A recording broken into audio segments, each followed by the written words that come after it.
Après Bobo Djilasso, le ministre de la Culture, des Arts et du Tourisme a séjourné hier dans le sud-ouest. Plusieurs localités de la région ont été visitées par Tahirou Barry qui a mesuré l'étendue des potentialités touristiques du sud-ouest.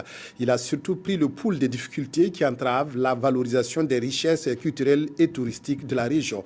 Justin Karambiri, Isia Kanana.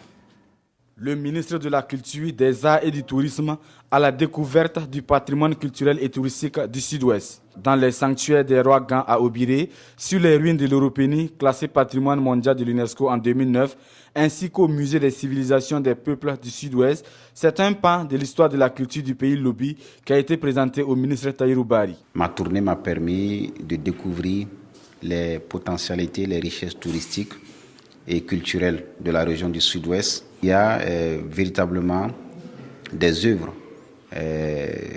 touristiques assez symboliques qui traduisent l'esprit, l'âme et la mémoire du peuple Lobi. Une tournée qui a également permis aux premiers responsables du département de la culture d'avoir des échanges directs avec les acteurs culturels et touristiques de la région.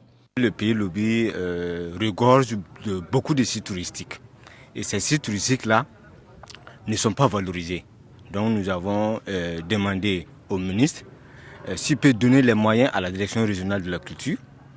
Et à travers la direction régionale de la culture, avec les guides, on pourra mettre ces sites touristiques-là en valeur. Promesse a été faite par le ministre Barry de se pencher sur ces difficultés afin que rayonne la culture Lobi. Une culture dont les sillons avaient déjà été tracés par Madeleine Père, à qui le ministre a rendu un vibrant hommage. Au cours de son périple, le ministre de la Culture, des Arts et du Tourisme a rendu une visite de courtoisie au roi Gant et au chef de canton de Gawa.